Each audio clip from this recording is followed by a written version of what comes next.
തിരികെ വാർത്തകളിലേക്ക്. തിരുവനന്തപുരത്തെ സ്വകാര്യ ആശുപത്രിയിൽ ചികിത്സയിൽ കഴിയുന്ന മുൻ മുഖ്യമന്ത്രി വി.എസ്. അച്യുതാനന്ദന്റെ ആരോഗ്യനില ഗുരുതരമായി തുടരുന്നു. തിങ്കളാഴ്ചയാണ് ഹൃദയാഘാതത്തെ തുടർന്ന് അദ്ദേഹത്തെ ആശുപത്രിയിൽ പ്രവേശിപ്പിച്ചത്. വിവരങ്ങളുമായി ഷീജ തിരുവനന്തപുരത്ത് നിന്ന് ചേരുകയാണ്. ഷീജ, അദ്ദേഹത്തിന്റെ ആരോഗ്യനിലയിൽ മാറ്റങ്ങളൊന്നുമില്ല, ഗുരുതരമായി തുടരുന്നു എന്നാണ് ഇപ്പോൾ പുതിയ വിവരങ്ങൾ ലഭ്യമാകുന്നത്. തീർച്ചയായും മനു, ഏതായാലും വി.എസ്. അച്യുതാനന്ദന്റെ ആരോഗ്യനില ഗുരുതരമായി തുടരുന്നു എന്നുള്ളതാണ് ഇപ്പോൾ പുറത്തിറങ്ങിയ മെഡിക്കൽ ബുള്ളറ്റിനിൽ വ്യക്തമാക്കുന്നത്.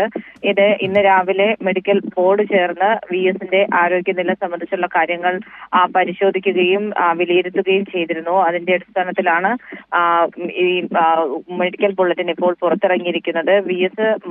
നിലവിൽ ഇപ്പോൾ മരുന്നുകളോട് പ്രതികരിക്കുന്നുണ്ടെങ്കിൽ പോലും രക്തസമ്മർദ്ദവും അതോടൊപ്പം തന്നെ അദ്ദേഹത്തിന്റെ വൃക്കകളുടെ പ്രവർത്തനവും സാധാരണ നിലയിലേക്ക് എത്തിയിട്ടില്ല എന്നുള്ള കാര്യമാണ് ഈ മെഡിക്കൽ ബുള്ളറ്റിനിൽ വ്യക്തമാക്കുന്നത്. ഏതായാലും നിലവിൽ ആശങ്കപ്പെടേണ്ട ഒരു സാഹചര്യമില്ല. നിലവിൽ ആ രീതിയിൽ തന്നെ ചികിത്സ മുന്നോട്ട് പോകുന്നു എന്നുള്ള കാര്യം കൂടിയാണ്. ഗുരുതരമായി തുടരുകയാണെങ്കിൽ പോലും മരുന്നുകളോട് പ്രതികരിക്കുന്നുണ്ട് എന്നത് അതിലൊരു പോസിറ്റീവായ ഘടകമാണല്ലേ?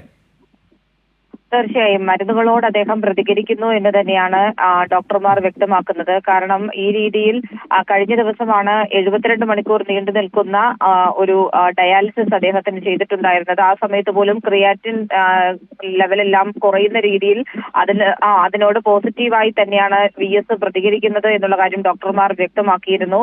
അതുകൊണ്ട് ഗുരുതരമായി തുടരുന്നുണ്ട് ആരോഗ്യസ്ഥിതി, എന്നാൽ പോലും അദ്ദേഹം മരുന്നുകളോട് പ്രതികരിക്കുന്നുണ്ട് എന്ന് തന്നെയാണ് ഡോക്ടർമാർ അറിയിക്കുന്നത്.